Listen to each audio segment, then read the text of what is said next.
Hey y'all. I just wanted to pop on this morning with my coffee because here's what happened. I caught myself in the throes of old patterns, and this is something that I think you may benefit from because this is probably something you do as well, and I wanted to share this little story, and here it is. So, I was reaching out to someone about something, and this person doesn't know me particularly well, but they've met me multiple times. And she came back from what we were chatting about and said, "Wow, you are really a force."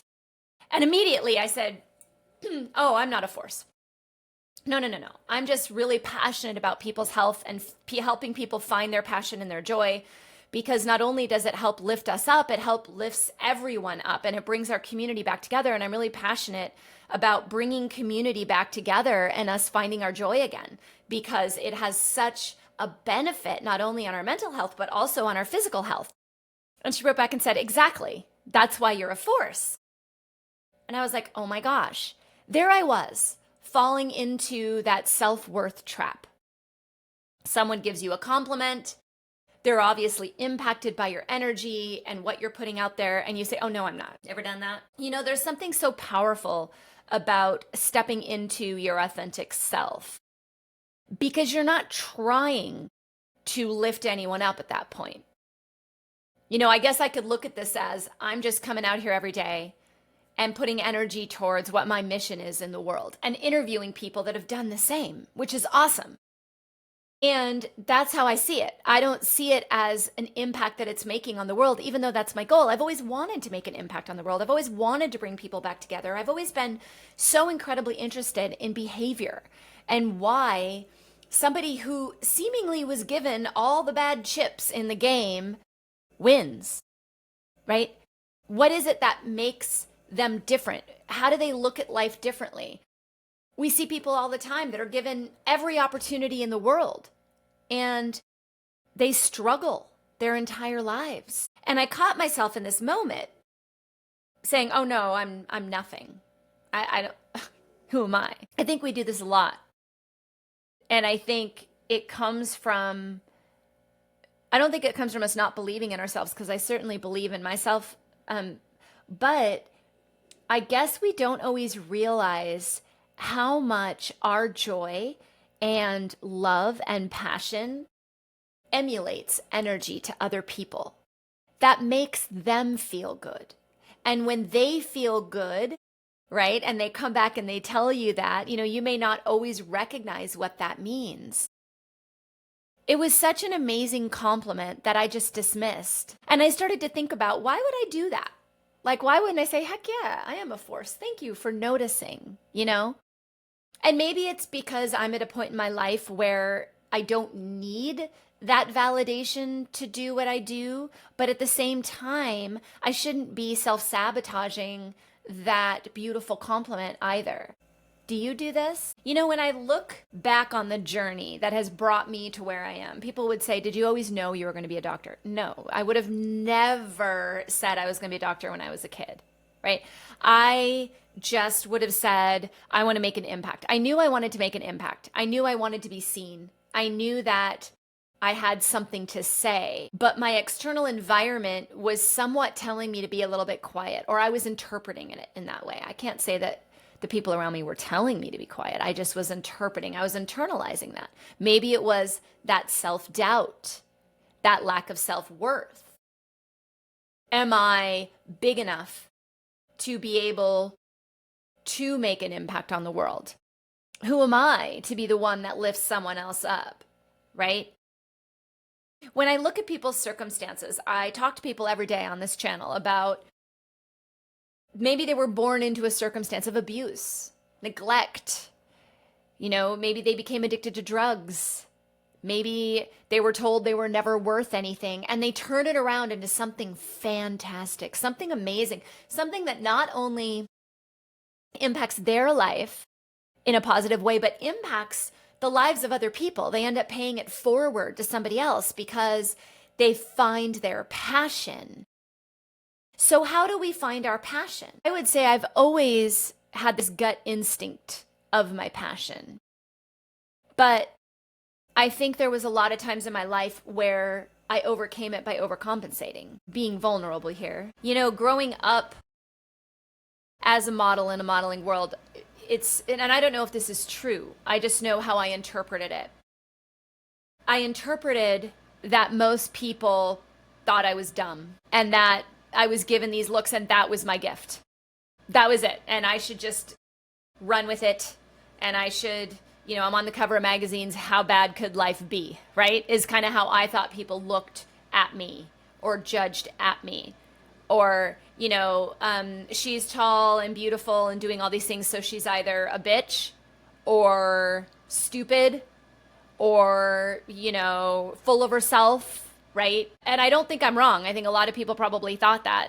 I definitely felt those people more than the people that looked at me with admiration and respect, right? I took on the energies of the people that were probably not the best for my energy and found myself, I think, trying to prove myself, right? So what do? I become a doctor, right? Because I am smart. I'm very smart. In fact, and it's hard for me to say that. I haven't said that in years. I don't think until recently I've never said to anyone, yeah, I'm really intelligent or I'm really smart, because I thought that would come across conceited. And I was already viewed as conceited, I suppose, or I thought I was, because that's what these labels are that you put on someone who has a career such as mine, right? And so I overcompensated. And I could have lived that life and continued to live that life of just being the doctor, the model combination, and just letting people, you know, assume that life was just easy for me and that I just had it all. I was given gifts that nobody else could have. When in reality, I was dying inside. And I was questioning my life. And I had lost my joy. And I was afraid to speak up, because if I spoke up, people would know that I was human and not a superwoman. You ever felt like that? I'm not alone. I know that because in all the years of me being a physician, I've had the fortunate ability to talk to so many people who go something through this so similar, and they weren't models, so maybe it was a gift of something else. Maybe they were given a label of attention problems or learning disorders, or they were told they were going to always be fat, or they were told that they, you know, needed to lean on their intelligence because they didn't have the looks, or, I mean, whatever it was, right? We're told something when we're little, or we take on some people's energy that aren't healthy for us, and we bring that in, rather than the people around us that lift us up. And when you get to that point in your life, and here's the part that I want you to take away from this. When you get to that point in your life where you step into who you are in every way, the good, the bad, whatever, you step into it and you say, this is who I am. These are the challenges that have been given me, and everything's a challenge. Even if someone else perceives it as a gift, it might be a challenge to you, right? This is all perception. Whatever has been your challenge or your fight with yourself, whatever you've been trying to overcome, overcompensate, undercompensate, hide from, whatever in your life, when you step into it, and you allow yourself to be vulnerable, and you allow yourself to find your true passion, your true calling, even if you don't know exactly what it is, but you just wake up every day and you say, I'm going to live my life with love and gratitude, and I'm going to speak my mind on what makes me light up. I'm going to do what makes me light up. And sometimes this is in stages. My first stage was getting back into dance. I've always danced from the time I was little. And even if I wasn't in a dance studio, even through my 20s, if you wanted to find me on a Saturday night, it was at a club on a dance floor. Like, that's where you found me, right? That is what I do. It's what I love to do more than anything. And I had let my music die when I was trying to be what I felt I had to be, because I needed to prove myself as something other than what I thought people thought of me. And I lost my music. And with that, I lost my soul in some respects and who I was. And I lost my passion, the passion that drove me to want to help people, the passion that drove me to want to have fun in my life and enjoy my kids and enjoy the moment and be spontaneous. I had lost that beautiful, beautiful part of me that I had as a kid. Why?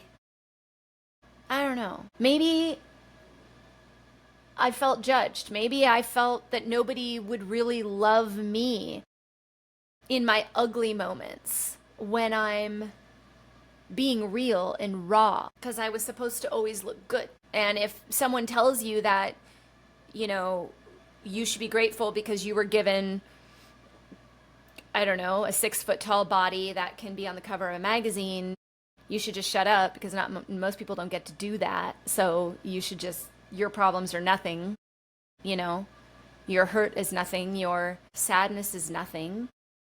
And then I'm over here fighting with combating what that is. And it took me hitting that rock bottom to say, I have a choice in my life. I'm going to go back to me, authentically me, and take risks on whether people like that or not, or I'm going to continue to live this life trying to prove myself to everyone and be unhappy. My point is, you have to find your passion and you have to jump into it as you. And when you find that person, when you go back to that person, that kid, that beautiful, lovely energy that you were born with, before anyone told you what you were supposed to be, when you just spent your time figuring out what made you happy, when that was your only goal, you woke up in the morning and said, what would make me happy right now? To play with my dolls, or to go outside, or to dance to music, you know? When you find that, your energy shifts. And when your energy shifts, guess what? The people around you shift.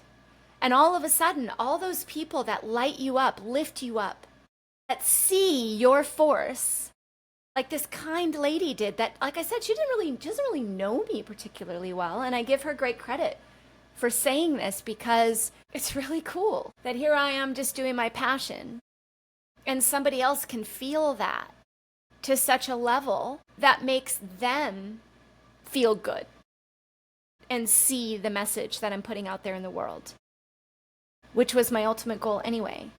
So number one, I want to thank that person if you see this video. Number two, go out there, be you, be every part of you.